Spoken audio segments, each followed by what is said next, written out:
പണമെല്ലാം നഷ്ടപ്പെട്ടു. അവസാനം കിടക്കാടം കൂടെ വിറ്റ് വൈദ്യന്മാർക്ക് കൊടുക്കേണ്ട അവസ്ഥ. പ്രതീക്ഷിക്കാത്ത സമയത്ത് ഒരു പനി പോലെ വന്നതാ, ഒരു തലകറക്കം സംഭവിച്ചതാ. കഴിഞ്ഞ 10-15 വർഷമായി കിടന്ന് കഷ്ടപ്പെട്ടുണ്ടാക്കിയ പണം മുഴുവനും നഷ്ടമായി. പണം നഷ്ടമായത് മാത്രമല്ല, രക്ഷപ്പെടാൻ കഴിഞ്ഞുമില്ല. ഇന്ന് എല്ലാം വിറ്റുപറക്കി ഒരു വാടക വീട്ടിൽ കിടക്കേണ്ട അവസ്ഥ.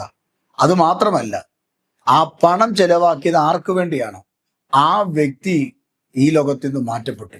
പണവും നഷ്ടപ്പെട്ടു, ആളും നഷ്ടപ്പെട്ടു. ഇങ്ങനെയുള്ളവരുടെ ആശ്വാസത്തിന് വേണ്ടിയാണ് ഇന്നത്തെ സന്ദേശം. ഈ സന്ദേശം മുഴുവനും നിങ്ങൾ കേൾക്കുക. നിങ്ങളെ ഭയങ്കരമായി പരിശുദ്ധാത്മാവ് അനുഗ്രഹിക്കുകയും ബലപ്പെടുത്തുകയും പുതുവഴികൾ തുറക്കുകയും ചെയ്യും. അതുകൊണ്ട് ഇന്നത്തെ സന്ദേശത്തിലേക്ക് നിങ്ങളെ ഏവരെയും ഞങ്ങൾ ഹാർദവമായി സ്വാഗതം ചെയ്യുക. അതാരം ഒരു വാക്യം ലൂക്കോസിന്റെ സുവിശേഷം 8-ാം അധ്യായം അതിന്റെ 43-ാമത്തെ വാക്യമാണ്. വാക്യം ഇങ്ങനെയാണ്: അന്ന് 12 സംവത്സരമായി രക്തസ്രാവമുള്ളവളും അന്നു മുതൽ എല്ലാം വൈദ്യന്മാർക്ക് കൊടുത്തിട്ടും ആരാലും സൗഖ്യം വരുവാൻ കഴിയാത്തവളുമായ ഒരു സ്ത്രീ. യേശു കർത്താവിന്റെ പരസ്യകാല ശുശ്രൂഷയിൽ യേശു പട്ടണത്തിൽ കൂടെ കടന്നു പോകുമ്പോൾ യേശുവിനെ കുറിച്ച് ഒരു സഹോദരി കേട്ടു. ആ സഹോദരിയുടെ പ്രയാസം എന്താണെന്ന് ചോദിച്ചാൽ, കഴിഞ്ഞ 12 വർഷമായി അവൾ രക്തസ്രാവം സംഭവിച്ച ഒരു സ്ത്രീയാണ്. ബ്ലീഡിങ് ഉള്ള ഒരു സ്ത്രീയാണ്. തൻ്റെ ശരീരത്തിലെ ബ്ലഡ് മുഴുവനും നഷ്ടപ്പെട്ടു പോകുകയാണ്. ബ്ലഡ് ശരീരത്തിൽ നഷ്ടപ്പെട്ടു പോയാൽ ആ ശരീരം ഉണങ്ങിപ്പോകും. ചരിത്രങ്ങളും സയൻസും ബൈബിളും നമ്മെ പഠിപ്പിക്കുന്നു, രക്തത്തിനകത്താണ് ജീവൻ അടങ്ങിയിരിക്കുന്നത്. അപ്പോൾ ഒരു ശരീരത്തിൽ നിന്നും ബ്ലഡ് പോകുക, ബ്ലീഡിങ് ഉണ്ടാകുക എന്ന് പറയുമ്പോൾ ആ ശരീരത്തിൽ, ആ രക്തത്തിൽ കൂടെ ജീവനും ക്രമേണ നഷ്ടപ്പെട്ടുകൊണ്ടേ ഇരിക്കുകയാണ്. ഓക്സിജന്റെ അളവ് കുറയും. HBയുടെ അളവ് കുറഞ്ഞാൽ ശരീരം ക്ഷീണിക്കും, കണ്ണുകൾ കുഴിയും, കവിളുകൾ ഒട്ടിപ്പോകും, ശരീരം മെലിഞ്ഞു പോകും. അങ്ങനെയുള്ള പലർക്കു വേണ്ടി പ്രാർത്ഥിക്കാൻ ദൈവം അവസരം തന്നിട്ടുണ്ട്. രക്തസ്രാവം പിടിച്ച ചില സഹോദരിമാർക്ക് വേണ്ടി മുൻകാലങ്ങളിൽ പ്രാർത്ഥിക്കാൻ ദൈവം അവസരം തന്നിട്ടുണ്ട്. ഞാൻ ഇന്ന് രാവിലെ ഈ സന്ദേശം കൈമാറുമ്പോൾ ഇതുമായി ബന്ധപ്പെട്ട ഒരു രോഗാവസ്ഥയിൽ കൂടെയാണ് നിങ്ങൾ കടന്നു പോകുന്നതെങ്കിൽ എന്ന് പറഞ്ഞാൽ, സകല നന്മയും നിങ്ങൾ മുടക്കിയിട്ടും നിങ്ങൾക്ക് വിൽക്കാൻ പറ്റുന്ന വസ്തുവും വീടുമെല്ലാം വിറ്റിട്ടും അതിന്റെ പണം കൊടുത്തു ഡോക്ടർമാരുടെ കയ്യിലും ഹോസ്പിറ്റലിന്റെ അക്കൗണ്ടിൽ കൊണ്ട് ഇട്ടിട്ടും നിങ്ങൾക്ക് കഴിക്കാവുന്ന അത്രയും മെഡിസിൻ, ചോറ് കഴിക്കുന്നതിനേക്കാൾ കൂടുതൽ വാരി കഴിച്ചിട്ടും ഇന്നും ഒരു സൗഖ്യം കിട്ടാതെ ഒരുപക്ഷെ മരണത്തോട് മല്ലടിച്ചു കിടക്കുന്ന ഒരു വ്യക്തി ജീവിതമായിരിക്കും നിങ്ങൾ. ഇന്ന് നിങ്ങളോടാണ് ദൈവത്തിന്റെ ആത്മാവിന് പറയാനുള്ളത്. എന്താണ് ദൈവത്തിന്റെ ആത്മാവിന് പറയാനുള്ളത്? ശ്രദ്ധിച്ച് കേൾക്കുക. ഈ സന്ദേശം നിങ്ങളെ ഭയങ്കരമായി ബലപ്പെടുത്തും. നിങ്ങൾ ഏത് വിഷയത്തിലും നഷ്ടമനുഭവിക്കുന്നവരും കഷ്ടമനുഭവിക്കുന്നവരും ആകാം.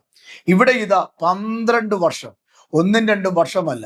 അവിടെ എഴുതിയിരിക്കുന്ന ഇങ്ങനെയാണ്: എല്ലാം വൈദ്യന്മാർക്ക് കൊടുത്തിട്ടും പണം മുഴുവനും, അവിടെ വീട് മുഴുവനും വിറ്റും വസ്തു വിറ്റും പണമാക്കി വൈദ്യന്മാർക്ക് കൊടുത്തിട്ട് പറയുക, എന്നെ ഒന്ന് സൗഖ്യമാക്കുക. കാരണം മോശെയ ന്യായപ്രമാണത്തിനകത്ത് രക്തസ്രാവം പിടിക്കുന്ന ഒരു സ്ത്രീ, ബ്ലീഡിംഗ് ഉണ്ടാകുന്ന സ്ത്രീ സമൂഹത്തിൽ എപ്പോഴും ഒറ്റപ്പെട്ടവളാണ്. അവളെ ആരെങ്കിലും തൊട്ടാൽ ആ വ്യക്തി അവൾ നിമിത്തം അശുദ്ധമാകണം. അടുത്ത 24 മണിക്കൂർ ശുദ്ധിക്കായി വേറിട്ടിരിക്കണം. അവൾ കിടക്കുന്ന കിടക്കയിലോ അവൾ കഴിക്കുന്ന പ്ലേറ്റിലോ അവൾ നടക്കുന്ന യാത്ര ആ പാദത്തിലോ നടക്കുവാൻ പോലും ആർക്കും പ്രമാണമില്ല. കാരണം മോശെയ പ്രമാണം പറയുന്നത് അവൾ അശുദ്ധയായ ഒരു സ്ത്രീയാണ്. അതുകൊണ്ട് അവളെ ആരും തൊടാറില്ല, അവളെ ആരും കെട്ടിപ്പിടിക്കാറില്ല, അവൾക്ക് ആരും ക്ഷയിക്കാണ്ട് കൊടുക്കില്ല, ഒരു ചുംബനം കൊടുക്കില്ല. പള്ളിയിലും പട്ടണത്തിലും അവൾ പുറത്താണ്, വീട്ടിൽ നിന്ന് പുറത്താണ്. അവൾക്ക് അന്ന് വരെ ഉണ്ടായിരുന്ന ഭർത്താവും കുഞ്ഞുങ്ങളും അന്യമാണ്, മാതാപിതാക്കൾ അന്യമാണ്. കാരണം ഒറ്റ പേര്, അശുദ്ധം എന്ന് പറയുന്ന ഒറ്റ പേരിന്റെ അകത്ത് ഇവൾ അശുദ്ധയായ സ്ത്രീയായി. അങ്ങനെ 1-2 വർഷമല്ല അവഗണന അനുഭവിക്കുന്ന സാഹചര്യം ഈ മകൾക്കുണ്ടായത്. അവിടെ എഴുതിയിരിക്കുന്ന 12 വർഷമെന്ന്. ഇന്ന് രാവിലെ ഞാൻ ദൈവസന്നിധിയിൽ പറയട്ടെ, ദീർഘവർഷങ്ങളായി ബന്ധിക്കപ്പെട്ട് കിടക്കുന്ന, ദീർഘവർഷങ്ങളായി അശുദ്ധാത്മാക്കളും അശുദ്ധ രോഗവും പിടിച്ച് കഴിയുന്ന, ദീർഘവർഷങ്ങളായി പലതിനെയും ചൊല്ലി വ്യാകുലപ്പെടുന്ന, ദീർഘവർഷങ്ങളായി പണം മുഴുവനും മുടക്കി ബ്ലേഡിൽ നിന്നും ബാങ്കിൽ നിന്നും ഒക്കെ പലിശയെടുത്ത് മരുന്ന് വാങ്ങി തിന്നിട്ടും ഒരു വിടുതൽ കിട്ടാതെ ഇന്നും മരണത്തെ മുഖാമുഖമായി കണ്ടുകിടക്കുന്ന ഒരു സഹോദരനോ സഹോദരിയോ മാതാവോ പിതാവോ കുഞ്ഞോ ആകാം.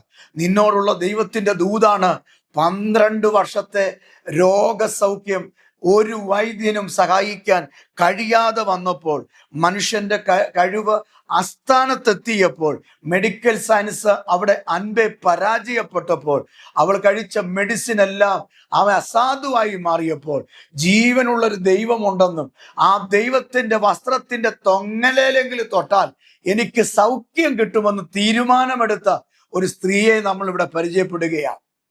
ഏറിയ കാലം സഹിച്ചു. അവിടെ എഴുതിയിരിക്കുന്ന പദം എങ്ങനെയാ? ഈ ദൂതെന്ന് കേട്ടെ, ഏറിയ കാലം സഹിച്ചു. എന്നെ കേൾക്കുന്ന എൻ്റെ മാതാപിതാക്കളെ, നിങ്ങൾ ഏറിയ കാലം കൊണ്ട് സഹിക്കുകയല്ലേ? ആ രോഗം കൊണ്ട്, ആ ശാപം കൊണ്ട്, ആ കഷ്ടത കൊണ്ട്, ആ കടം കൊണ്ട്, ആ ഭാരം കൊണ്ട് ഏറിയ നാൾ നീ സഹിക്കുകയല്ലേ? ഭാര്യ നിന്നെ ഇട്ടിട്ട് പോയി, അപ്പനും അമ്മയും രോഗികളാണ്, അവർക്ക് 1 മാസം നല്ലൊരു എമൗണ്ട് വേണം മരുന്ന് വാങ്ങിക്കണമെങ്കിൽ, അമ്മ തളർന്നു പോയി, അപ്പൻ അമ്മ കിഡ്നിയെല്ലാം തകർന്നും കണ്ണിന് കാഴ്ചയൊക്കെ നഷ്ടപ്പെട്ട് വീട്ടിലിരിക്കുക. സ്വത്രം, സ്വന്തം ഭാര്യ ഉപേക്ഷിച്ചിട്ട് പോയി. നീ വല്ലാത്തൊരു പരുങ്ങലില് അപ്പനും അമ്മയ്ക്കും നീ വെച്ചുണ്ടാക്കി കൊടുക്കേണ്ട അവസ്ഥ. ജോലിക്ക് പോകാനോ പറ്റുന്നില്ല, ഒരു ജോലിക്ക് പോയാൽ നിൽക്കാൻ പറ്റുന്നില്ല, സാലറി കിട്ടുന്നില്ല, കിട്ടിയതെല്ലാം മെഡിക്കൽ സ്റ്റോറിലും ഡോക്ടർ റൂമിലും കൊണ്ട് കളയുക. ഇന്ന് രാവിലെ കഴിഞ്ഞ 12 വർഷമായി ബന്ധിക്കപ്പെട്ടവളുടെ വിഷയത്തിന് പരിഹാരം കിട്ടിയെങ്കിൽ, ഈ സന്ദേശം കേൾക്കുന്ന നീയും ഒരു വിഷയത്തിന്റെ പുറത്ത് വല്ലാത്ത അവസ്ഥയിൽ നീ അസ്വസ്ഥത അനുഭവിക്കുന്നെങ്കിൽ, സഹിക്കുന്ന ഒരവസ്ഥ നിന്റെ മുമ്പിലുണ്ടെങ്കിൽ, ഭാരപ്പെടുന്ന ഒരവസ്ഥ നിന്റെ മുമ്പിലുണ്ടെങ്കിൽ, ഈ വചനം കേട്ടോളൂ. നിന്നെ വല്ലാതെ അസ്വസ്ഥപ്പെടുത്തുന്ന വിഷയത്തിനകത്തുനിന്ന് ഒരു വിടുതൽ ഇന്ന് രാവിലെ കർത്താവ് തരാൻ റെഡിയാ. കർത്താവിന്റെ ശബ്ദത്തിന്റെ മുമ്പിൽ നീ വിധേയപ്പെടണം. അവൾ ഏറിയൊന്ന് സഹിച്ചു. ഇന്ന് രാവിലെ സഹിച്ചിരിക്കുന്ന പ്രിയപ്പെട്ടവർ, സഹിച്ചില്ലേ? നിങ്ങൾ കുറെ വീട്ടിൽ നിന്ന് സഹിച്ചില്ലേ? ജോലിയിൽ നിന്ന് സഹിച്ചില്ലേ? സ്വന്തം കുടുംബത്തിൽ നിന്ന് നിങ്ങൾ സഹിച്ചില്ലേ? ചെന്ന് കയറിയ വീട്ടിൽ സഹിച്ചില്ലേ? പ്രാർത്ഥിക്കാൻ പോയ പള്ളിയിൽ നിന്ന് പോലും ചിലതൊക്കെ നിങ്ങൾ സഹിച്ചില്ലേ? ജന്മം കൊടുത്തു വളർത്തി വലുതാക്കി പഠിപ്പിച്ചൊരു നിലയെ കൊണ്ടുപോയ കുഞ്ഞുങ്ങളിൽ നിന്ന് നിങ്ങൾ ചിലത് സഹിക്കുന്നില്ലേ? നിങ്ങൾ ഏറിയൊന്ന് സഹിക്കുന്ന വിഷയത്തിന് ഒരു പരിഹാരമുണ്ട്. അതെത്ര വർഷം പഴക്കമുള്ള വിഷയമാണെങ്കിലും ഇന്ന് രാവിലെ ആത്മാവി പറയാം, പണമെല്ലാം പോയി രോഗസൗഖ്യം കിട്ടിയില്ല എന്ന അവസ്ഥയിലാണ് നിങ്ങൾ കഴിയുന്നതെങ്കിൽ, പണമെല്ലാം നഷ്ടപ്പെടുത്തിയിട്ടും പണമെല്ലാം പോയിട്ടും രോഗസൗഖ്യം കിട്ടുന്നില്ലെങ്കിൽ, വേദപുസ്തകത്തിൽ വ്യക്തമായി പറയുന്നു, മർക്കോസിന്റെ സുവിശേഷം 5-ാം അധ്യായം 26-ാമത്തെ വാക്യം എടുത്ത് വായിക്കൂ. അവിടെ ഇങ്ങനെ കാണുന്നു, അവൾ വൈദ്യന്മാരിൽ ആശ്രയിച്ചെങ്കിലും വൈദ്യന്മാർക്ക് സഹായം കൊടുക്കാൻ കഴിഞ്ഞില്ല.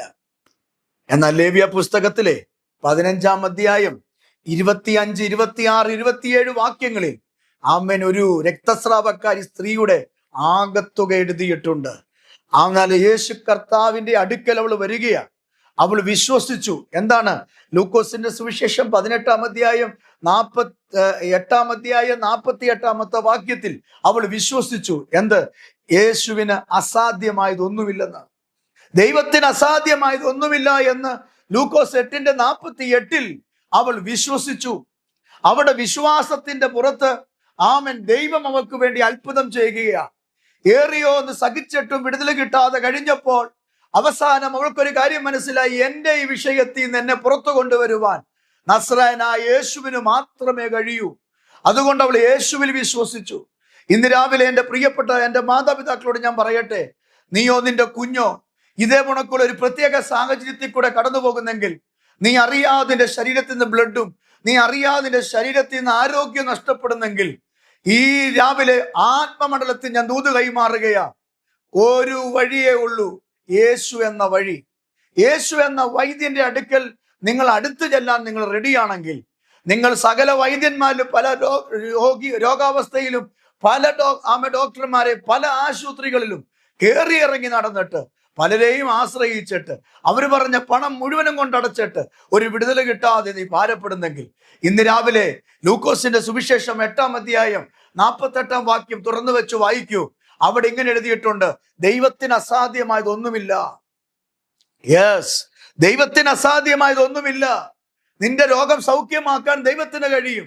നിന്റെ കൊച്ചിന് വഴി തുറക്കാൻ ദൈവത്തിന് കഴിയും. നിന്റെ സ്കിന്നിന്റെ പ്രോബ്ലം മാറ്റാൻ ദൈവത്തിന് കഴിയും.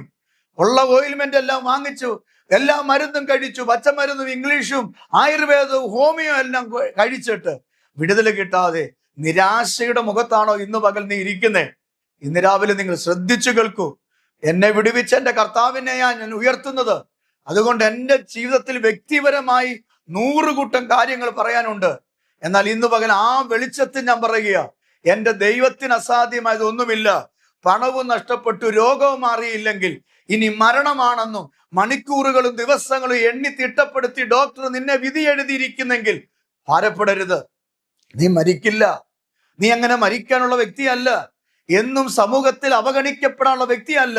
യേശുവിന്റെ വസ്ത്രത്തിന്റെ തൊങ്ങലിൽ ആ സ്ത്രീ ഒന്ന് തൊട്ടപ്പോൾ യേശുവിൽ നിന്ന് സൗഖ്യം അങ്ങോട്ട് വന്നിട്ട് ആ വസ്ത്രം വഴി അവളുടെ ശരീരത്തിലെ രോഗം മാറിയെന്ന്.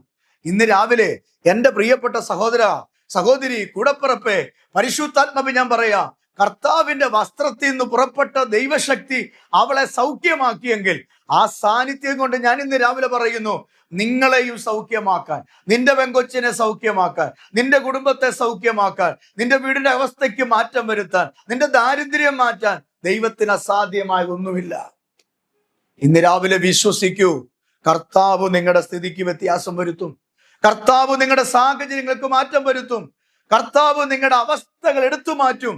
അതുകൊണ്ട് പണം നഷ്ടപ്പെട്ടു പോയി അല്ലേ, രോഗവും മാറിയില്ല അല്ലേ, സാഹചര്യങ്ങൾക്ക് ഒരു മാറ്റവും വന്നില്ല അല്ലേ, ഭാരപ്പെടേണ്ട. നഷ്ടപ്പെട്ടു പോയതിനെ തിരിച്ചു തരുവാൻ ഇയ്യോബിന്റെ ദൈവമാണ് എൻ്റെ ദൈവം. ആമേൻ. നഷ്ടപ്പെട്ടു പോയ മക്കളെയും മൃഗസമ്പത്തിനെയും ആരോഗ്യത്തെയും മുഴുവനും ദൈവം തിരിച്ചു കൊടുത്ത് ഇയ്യോബിനെ ദൈവം പണ്ടത്തെക്കാൾ പിന്നീട് ദൈവം ആദരിച്ച് നടത്തിയെങ്കിൽ നിങ്ങളെ നടത്തും, നിങ്ങളെ ആദരിക്കും, നിങ്ങളെ ഉയർത്തും. ഭാരപ്പെടേണ്ട, യേശു കർത്താവ് ജീവിക്കുന്നു. അതുകൊണ്ട് വിശ്വസിക്ക്, ഈ അവസ്ഥ മാറും. ഞാൻ നിങ്ങൾക്ക് വേണ്ടി പ്രാർത്ഥിക്കാം. കർത്താവേ, അങ്ങിൽ ഞങ്ങൾ വിശ്വസിക്കുന്നു. അങ്ങിൽ വിശ്വസിച്ചവൾ അങ്ങയുടെ വസ്ത്രത്തിന്റെ തൊങ്ങലെ തൊട്ടപ്പോൾ സൗഖ്യം സംഭവിച്ചു എന്ന് ഞങ്ങൾ കണ്ടു. അങ്ങനെയെങ്കിൽ യേശുവിന്റെ നാമത്തിൽ സൗഖ്യം ഇവരിലേക്കുണ്ടാകട്ടെ. ഈ സന്ദേശം കേൾക്കുന്ന ചില പ്രിയപ്പെട്ടവർ അവരേറിയൊന്ന് വൈദ്യന്മാരെ ആശ്രയിച്ചവരാ. കർത്താവെ, കഴിക്കാവുന്ന സകല മെഡിസിനും കഴിച്ചു, കാണാവുന്ന സകല ഡോക്ടർമാരെയും കണ്ടു, പല ആശുപത്രികൾ മാറി മാറി ചികിത്സിച്ചു. കർത്താവെ, ഏറിയോന്നൊരു സഹിച്ചു, പണമെല്ലാം നഷ്ടപ്പെട്ടു. ഇപ്പോൾ അവർക്ക് ട്രീറ്റ്മെന്റ് ചെയ്യാൻ കാശില്ല. അവർ ദൈവത്തിന്റെ മുഖത്തേക്ക് നോക്കുകയാ. എന്നാൽ ഈ സഹോദരി വിശ്വസിച്ചതുപോലെ ഇന്ന് പകൽ വിശ്വാസത്തോടെ അങ്ങയുടെ മുമ്പിൽ വന്നിരിക്കുന്ന ഈ മക്കളെ കർത്താവ് സൗഖ്യമാക്കണമേ, അവരെ വിടുവിക്കണമേ, അവരുടെ അവസ്ഥയ്ക്ക് മാറ്റം വരണേ. നഷ്ടപ്പെട്ടു പോയ പണം, നഷ്ടപ്പെട്ടു പോയ ആരോഗ്യം ദൈവം മടക്കി കൊടുക്കണമേ. കർത്താവേ, ദൈവകരങ്ങളിൽ ഏൽപ്പിക്കുന്ന കൃപയിൽ മറക്കണം, പോരുകളെ ശാസിക്കണം, ബന്ധനം അഴിയണം. യേശുവിൻ നാമത്തിൽ തന്നെ ആമേൻ. കർത്താവ് നിങ്ങളെ അനുഗ്രഹിക്കട്ടെ. ഭാരപ്പെടേണ്ട, ദൈവം നിങ്ങളെ മാനിക്കും. ഈ സന്ദേശം മറ്റുള്ള ഇതേപോണക്കുള്ള രോഗാവസ്ഥയിൽ കൂടെ കഴിയുന്നവർക്ക് വേണ്ടി, കഷ്ടപ്പെടുന്നവർക്ക് വേണ്ടി അയച്ചു കൊടുക്കുക. അപ്പോൾ തന്നെ അടുത്ത ദിവസം ഇതേ സമയം അടുത്തൊരു ദൂതുമായി നമുക്ക് വീണ്ടും കാണാം. നിങ്ങളുടെ പ്രാർത്ഥനാ വിഷയം ഈ കമന്റ് ബോക്സിൽ എഴുതിയിടുക. കൂട്ടത്തിൽ നിങ്ങളുടെ അഭിപ്രായങ്ങളും എഴുതിയിടുക. തീർച്ചയായും ദൈവം നിങ്ങൾക്ക് വേണ്ടി അത്ഭുതം ചെയ്യും. ഗ്രേസ് TV ഓർക്കുക, പ്രാർത്ഥിക്കുക. ദൈവം നിങ്ങളെ അനുഗ്രഹിക്കുമാറാകട്ടെ. ആമേൻ.